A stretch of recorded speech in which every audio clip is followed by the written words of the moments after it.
Welcome back to the Deadology Podcast. From Pencil Hill Studio, New Paltz, New York, I'm your host, Howard Weiner. And on this episode, episode 10, this is part 2, Deadology on October 9th. For part 1, we took a look at the 370 shows on this date, and there were 5 shows in the 80s, and we're going to jump right into that. Also like to mention October 9th is John Lennon's birthday, and that definitely played, was on the Grateful Dead's mind and the audience's mind in the 1980s for sure. Let's begin in the middle of the decade, October 9th, 1984, the Centrum in Worcester, Massachusetts. Perhaps the most thrilling show with surprises from start to end that I ever saw. I may have caught a few, but I caught a few greater moments like the Watchtower Morning Dew in Madison Square Garden '87, but just for thrilling surprises all the way through. I think this Worcester show is the winner. I happened to be second row this night, right in front of Jerry. I had a connection with a ticket broker through my brother's friend, $40 for a second row ticket. I jumped all over it, and I was there. Dancing in the Street opener on that night. Jerry was wearing black. I know he switched it up a little in those days between black and red shirts. Jerry in black that night. Great dancing. Weir is really good form, singing.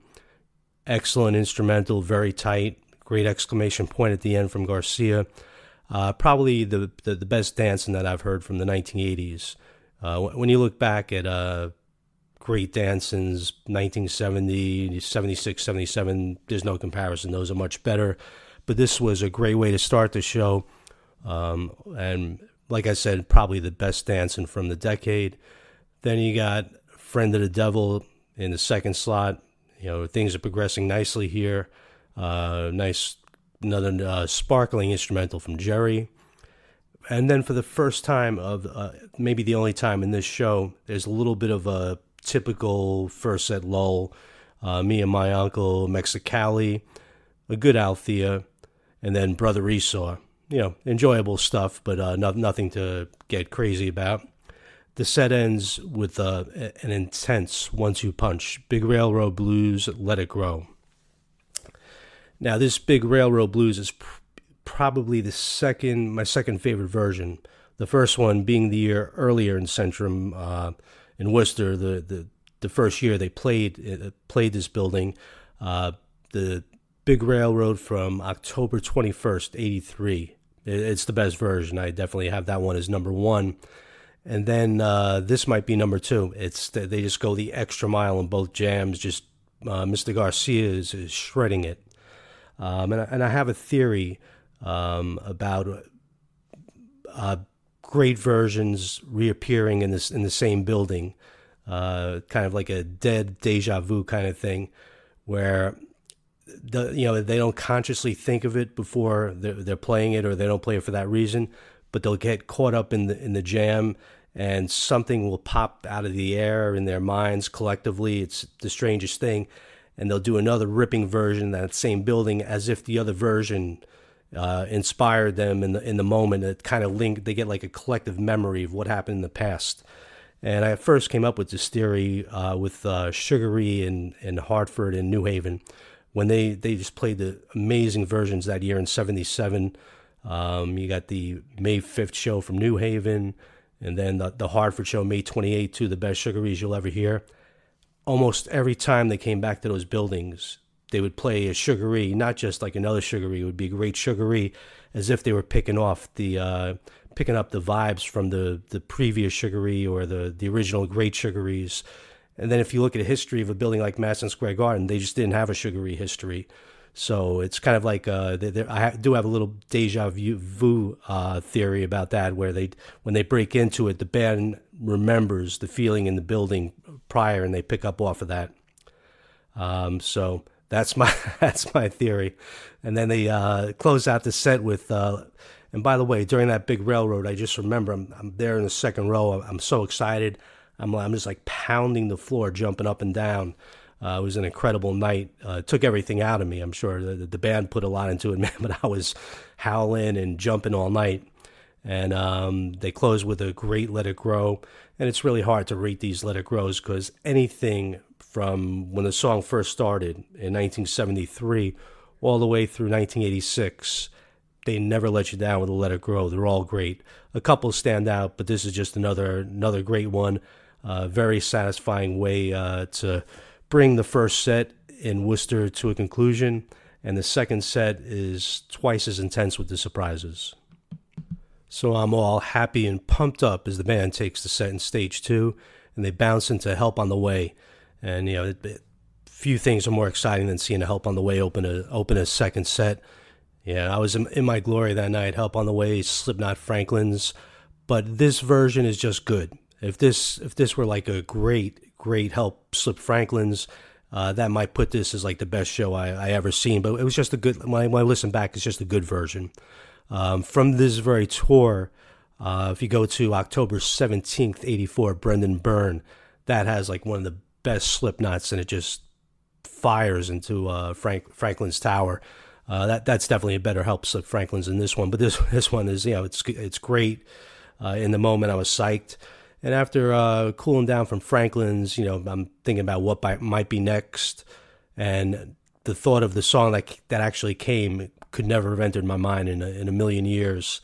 The window for Jack Straw was gone. If they don't play Jack Straw as an opener or somewhere towards the end of the first set, which is rare, and even rarer, sometimes you got a second set Straw to open the set, but I never heard of it this late in the second set. Then I heard the opening licks for Straw. I couldn't believe it. I was a Straw maniac back then. That was one of my 2 or 3 favorite songs. I went freaking nuts. I could hear myself on that tape. There's like a nice soundboard, audience mix, one of the Charlie Miller, I think, remasters. I could definitely hear myself. Once I heard that opening lick to Straw, I went nuts. And it's a great Straw. The singing is awesome. The band's totally into it. The crowd is just completely psyched. You could hear this is one of those nights. And the jam on the Straw, there's definitely a couple better, like Syracuse 84 and 11 Days. They would play the God Almighty Jack Straw. But this one is just unique with its surging power, man. Garcia hits all the right notes, and the band goes into a beautiful rhythmic conclusion to it. And they hit the Jack Straw perfectly, and just an excellent version, incredibly exciting at that point in the show. And then out of the smoldering remains of Jack Straw, they go into He's Gone. And He's Gone is one of those songs, obviously a tremendous song, we all love it, but it's not an overly, not one of those overly songs where you go crazy and get enthusiastic over it. But this version, the way the band was singing it and the audience was responding, and Jerry was just so powerful with the vocals on this night. At times they were a little uneven. There was just such power and emotion coming through his voice. Nothing left to do but smile, smile, smile. And just the way Jerry sang it, this is definitely a He's Gone worth listening to. And it keeps building in emotion and temperament. And then they get to the final He's Gone sing-off, and this is the craziest one I've ever heard. It's so beautiful. The band, it's almost like they went into a seance state. Garcia's howling, whoa, whoa, nothing's gonna bring him back. And then Weir comes in with the gone, he's gone, oh, gone. And they took it up like beyond where they ever went with it before. Definitely had a seance feeling, like they were reaching for the soul of John Lennon, reaching out for Pigpen. It had such a crazy emotional feeling. And then the crowd went nuts at the end of that sing-along of He's Gone at the end. And then they're calmly moving along, and they make a turn towards Smokestack, Lightning. And they've done a few Smokestack teases after Pigpen's passing, but they had never played Smokestack. And it sounds like they're going into it, but it was hard to believe that they would do Smokestack. But then Weir confidently stepped up to the mic and belted out that first line of Smokestack, the first Smokestack Lightning in 13 years. And man, what a moment, man. The emotions of that Jack Straw, and then following up with the He's Gone, and then the first smokestack. It's like anything could happen. This was the Grateful Dead at their masterpiece theater best, and a pretty good smokestack. They kept that obviously in the rotation, and then this show just kept giving these great surprises. Drum space, throwing stones, and at this point, I'm ducking for cover. I don't want. I'm not. It wasn't space throwing stones. It was space. Very good wheel, throwing stones, and then I'm thinking, well, it's been a great show. They're going to probably end it with Not Fade Away, and may not be the best post drums thing I ever heard, but hey, it's still a great show. And then they're touched coming down the end of Throwing Stones, and they just made a left turn into Stella Blue. It was incredible. I never seen Throwing Stones Stella Blue. I think I saw Stones. I saw Stones Morning Dew once, but and Jerry, once again, voice not perfect, but incredibly powerful during Stella. It was very, very moving, and just like it was a great celebration. Not to hear Not Fade Away close out the set at that moment, because the Throwing Stones Not Fade Away became very cookie cutter, and if you've seen the Dead a lot in the '80s, it was more than redundant. They just didn't play Not Fade Away the way they used to. But so we get the Throwing Stone, Stella Blue, and then it leads into an Around and Around, and Johnny Be Good to close out the set. So Stella Blue, Round and Round, Johnny Be Good is much more satisfying than Not Fade Away by itself. And at this point, they gave us everything we could ask for. And then, of course, it's John Lennon's birthday. They dropped The Revolution as the encore. And I was just out in the audience. I think everybody was just overwhelmed. It was like everything you could ever want from a show. Leave it to the Grateful Dead to deliver like that. October 9th, 1984. And it's a show that held up on tape. I'd probably rate this, as far as thrilling, definitely top 5.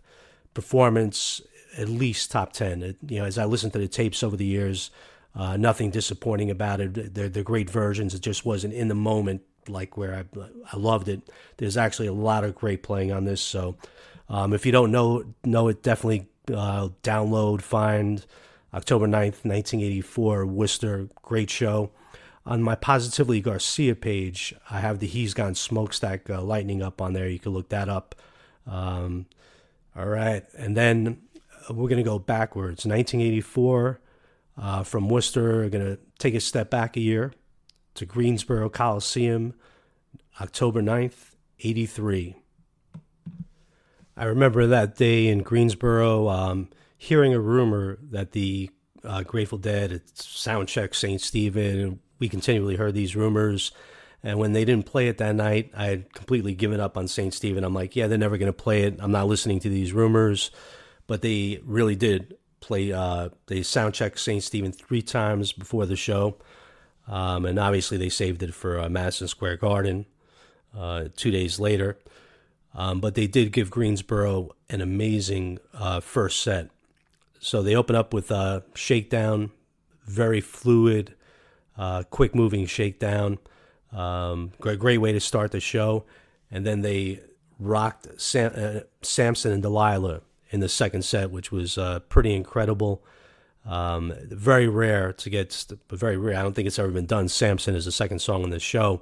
And yeah, I was thrilled with that. And I think there was meaning behind it. The Grateful Dead are playing in the Greensboro Coliseum, and this is where they had a very acute sports mind. They were into what was going on at the time with sports. Obviously, they enjoyed for the encore of this show. They played "It's All Over Now, Baby Blue," and Weird dedicated to the Dodgers, who had just been beaten in the playoffs. But I think this Samson was a tribute to the North Carolina State Wolfpack basketball team that had the most incredible run any college team ever had in an NCAA championship, with the possible exception of Villanova. That was a pretty amazing run too in '84. But just the Jim Valvano's Wolfpack, the Cardiac Pack. They had all these incredible victories, and they slayed Ralph Sampson in that building, Greensboro Coliseum. So there was definitely some intention. There was a reason that Sampson came second in the first set. A little tribute to the NCAA, NC State Wolfpack on that night. Set progresses. This was one of the better first sets of the tour. The second set I'm going to go through quickly because it wasn't as good. So you get on the heels of Samson, a beautiful Peggio. Now, this 83 tour, Garcia's voice was a bit shredded at different times, but man, he is singing dead on for this Peggio, and what a amazing guitar solo in the middle. And then Rooster follows, and Weir's all over that with his slide. Odd sounding but distinct, and good double tiered solo from Garcia on that. One of the last, I'd say, great Roosters, because the song just lost something over the years. But they were on the Rooster that night. And then Candyman, and believe it or not, I'm doing all this stuff off the top of my head. I think it was a Brother Esau after that. And then once again, Big Railroad, Let It Grow to end the set. This Big Railroad, not as great as the Worcester one, but it's long, and it's all the energy's there. It's definitely a top shelf Big Railroad. Same thing with the Let It Grow. Awesome Let It Grow, but a little bit disorganized and sloppy. But they made up for it in effort, because it's very long and there's a lot of jamming in it. So it was another moving first set from the 80s from the Grateful Dead. I think that's where they really put their best foot forward during these years, a lot of times in the first set. Second set, it just seemed like they threw out some songs, and they knew they were saving the big hitters for Madison Square Garden, the two nights coming up in Madison Square Garden. So you get a Touch of Grey, Estimated Eyes. One noteworthy thing during that Estimated, which is pretty funny, where he goes into his aha screaming, and the crowd gives it right back to him. With every aha, the crowd roars back, almost like a call and response type thing. It's very comical. It's like the crowd's almost laughing, mocking in a positive way, as he's doing it. I never heard that before, but it's obvious if you listen to the tape. Worth checking out. Very funny. And then Drum Space, Not Fade Away, Sugar Mag, Adios, and then the Baby Blue. So nothing was extraordinary in that second set. Not any way bad, but they were just getting ready for their upcoming big nights in Madison Square Garden. Hey, let's time travel ahead 5 years, or 6 years from Greensboro. 1989, October 9th, the Warlocks in the Hampton Coliseum. Yes, it was an incredible, historic night, another great feather in the cap of October 9th for Deadology. The Warlocks, they were billed as the Warlocks for the Hampton shows on October 8th and October 9th. And definitely some historic things went down there. I wasn't at that show. I kind of got off the bus a little bit towards the end of 89 and 90. In that particular month, October 1989, Bob Dylan had just come out with his Oh Mercy album, and I had just become obsessed with Dylan. Now I had two obsessions, Dylan and the Dead. Right around the time of that Dylan Dead tour. And Dylan was on his what will end up being called his never-ending tour, was going out and playing different set lists every night. Every night you would catch 7 or 8 songs that you didn't catch the night before. I think it's a little something he learned from the Grateful Dead, taking really big chances with the set lists. And I'm so glad I saw these Dylan shows. They were, as opposed to the Dead in the big arenas. This was all intimate theaters. I saw him a 4 times at the Beacon Theater for that 1989 tour. On Friday the 13th, October 13th, Dylan came out dressed in a gold lame suit, pointy white boots, played like the craziest show with songs, one of the most unique set lists he ever did. And then during the encore, he did a little harp solo, walked to the front of the stage, shook somebody's hand in the front row, went out the side door of the Beacon. And we later found out that he did jump on a bicycle and ride it back to his apartment. The band didn't even know that he was going off the stage. So it was crazy times, a great time to be following Bob Dylan. But I think also it had a pretty damn good time if I was in that Hampton show, seeing the Warlocks. So the first set starts with "I Feel Like a Stranger," and it's the one that's on Without a Net. I think I'm correct on that. Pretty good version, but listening to this first set was a chore. I think the band was completely off. Garcia's voice a little shaky, not a great song selection. I listened to this for Deadology when I wrote the Deadology, and I was hoping I would like it more than I did, but it just sounded like an off night throughout that first set. And the Music Never Stopped at the end is just a mess. I mean, they play a lot of great Music Never Stops on this date. The next two shows I'm going to be talking about Music Never Stopped again. But this one is very messy. So I think because they were billed as the Warlocks and things were expected that night, they were going to forge ahead with the big plans they had for the second set, whether or not it was materializing as a great night. So set two does, they come through in set two. Opens up playing Uncle John's, I think goes back into playing, and then for the first time in 5 years, they break out Dark Star, and there is like a roar that could have collapsed the Hampton Coliseum. That would have been an amazing spectacle for me to see. I never saw Dark Star in my 152 shows, so you can only imagine the thrill in the place. A good version. Jerry sings two verses. We're not going to take any of these 80s or late 70s versions or 90s versions and try to compare them to the great masterpieces from 69 to 74, but still great stuff and an amazing thing to bring back into the repertoire on a part-time basis. So you get the Dark Star, drum space, and for me, this is where the show really picks up. After space, they go into Death Don't Have No Mercy.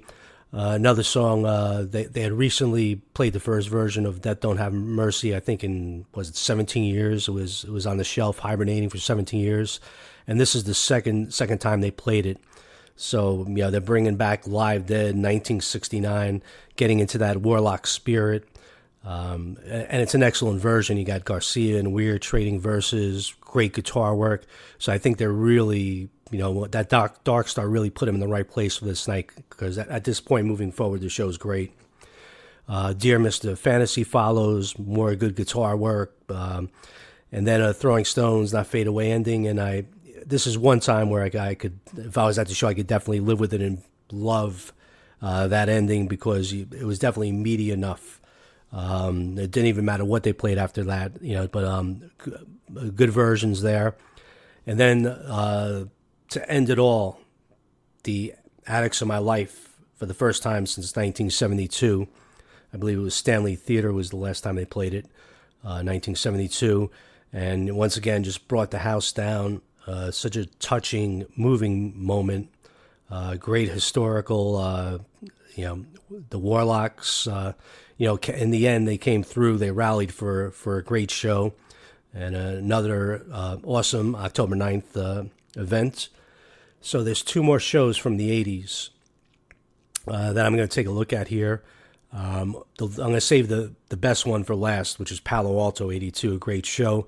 They played the Warfield on in October 9th, 80, obviously, and the acoustic set is I love this acoustic set. There's so many. All these acoustic sets are great. It's hard to pick them apart, but there's really excellent guitar work in this acoustic set. You got all the favorites from Reckoning, the China Doll, Babe It Ain't No Lie, and Ripple at the end. So just another thrilling feather in the cap of October 9th to get an acoustic set mixed in there. And then we go to the two set. They played three sets, obviously. The two set electric set.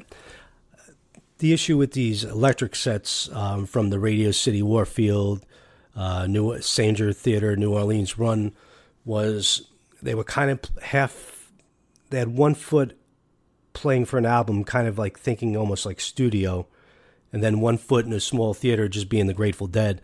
So some of these versions didn't come off. Like there's some Scarlet Fires that are just like underwhelming.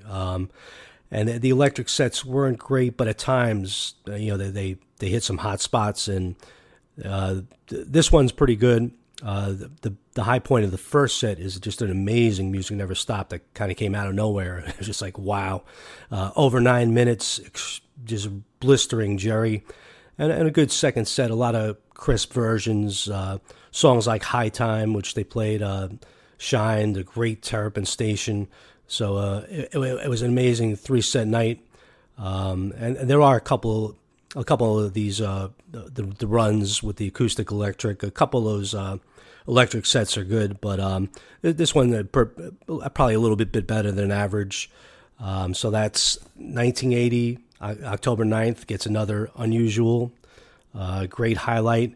And to wrap up the Palo Alto show, this one is brilliant. I would have loved to go out to Stanford, see the Frost Amphitheater, catch a show there.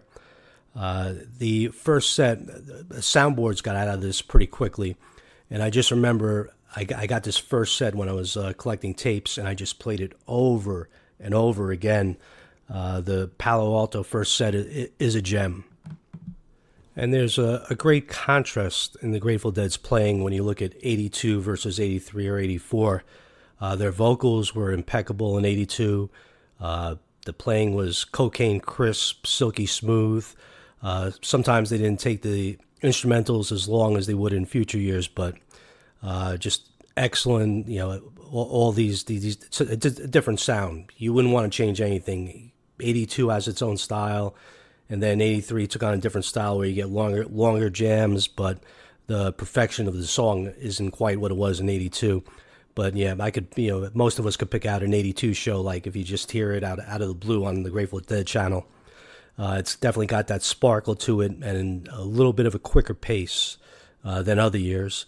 So this first set, Alabama Getaway, Greatest Story, Love Each Other, all pretty typical, but there was just something about, when I put this tape on, it was just so listenable. The fourth song is kind of a game changer, the electric On the Road Again. I don't know why, but whenever they played this song, it's a great show. Take a look at it, man. Go to Dead Bass or wherever you can find the statistics for this. But on the road, every time they played On the Road Again, it's a great show. Baltimore 82, the April 19th 82, Alpine Valley, August 7th 82, a great show. I love October 12th 1984. I think that's the last time they played it in Augusta. That's the awesome Uncle John's Playing Morning Dew show.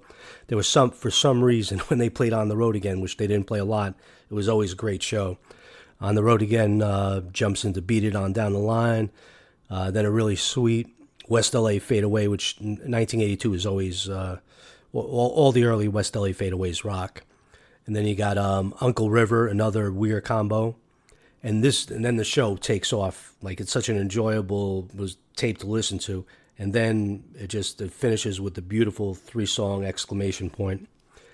This is the best version of Dupree's Diamond Blues. I'll take this one over any without question. Jerry singing is just spot on.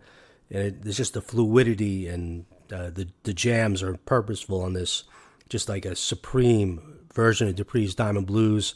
And this is another one which I like taking out these great versions. I've uploaded it onto my YouTube page, Positively Garcia. And then Music Never Stopped comes on the heels of Dupree's. Another great Music Never Stopped from this state. I don't know if I'd throw this in my top 10, but it's definitely it's much better than average. Great Music Never Stopped. And then they close it out with a blistering quick deal. So neither version do they take the jams very long, but they're extremely hot. And just to get Music Never Stopped and deal back to back, that rarely happens. I think it probably only happened a few times, but you're getting two of the big showstopper closers back to back. And I think that's one of the great characteristics of October 9th is that there's no weak first set endings. There's no Don't Ease Me In or Day Job or Might As Well. Not that Might As Well is weak. It's a great song, but it's just not a big instrumental showstopper. This October 9th, every even like the 72, you get in the China Cat, Ryder, Sugaree playing. 76, you got Lazy Lightning, Supplication, Sugaree. And then Music Never Stopped. The different year was Scarlet, Lazy Lightning, Sugaree. So just incredible first set endings on this state. Set 2 begins with early versions of Throwing Stones, Touch of Grey, back to back. These are two songs that got much better as the years went on. A lot of times when Dead came out with songs, they came out with them great, like West LA. The songs from Go to Heaven were all rocking and rearing to go, like right from the beginning. touch of gray and throwing stones both gained legs as the years went on, and they kind of hit their stride in like 1985 and those years. So they were worked on a little bit, but they kept getting better. Just very cool to hear these early versions back to back to start the second set. Good estimated, followed by a good eyes. These are both, definitely nothing wrong with them. But once again, a little of the quicker versions, which were typical of 82, but very enjoyable to listen to. Drum Space, Truckin', Other One. It's the other one took a little while to develop and get hot, but it was there. And so far, this set is not really overwhelming or anything, but then they hit you with the Morning Dew, and this is a really good one. It took me by surprise when I heard it, because I had heard the first set of this a lot, but I remember the first time I heard the second set of this, I was like, wow, pretty impressive for a 1982 Morning Dew. Some of the Morning Dews from this particular period wasn't as hot as they would be in 83 or 84, but this one is an excellent Dew, and it's Saturday night, so they close out this great show with a Saturday night and then a U.S. Blues encore. All right, my friends, thanks for listening. That brings part 2 of October 9th Deadology to a conclusion. If you'd like to read more about the 33 essential dates of Grateful Dead history, Deadology is available on Amazon or tangledupintunes.com, my website. And feel free to subscribe to this Deadology podcast. Obviously, no charge; it's free. And next week, I'm kind of excited for the next week's episode on the 40th anniversary of the Lake Placid Show, the great 1983 Lake Placid Show. I'll be recording the podcast in Herb Brooks Arena, so I'm looking forward to that. An amazing time in American and Grateful Dead history. Once again, thanks for listening. I appreciate you all. Peace out.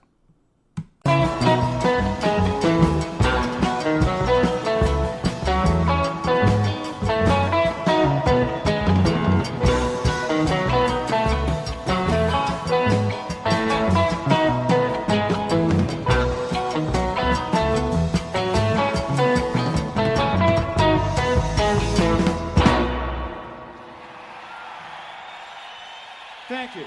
We're going to take a short break. We'll be back in just a few minutes, so everybody hang loose.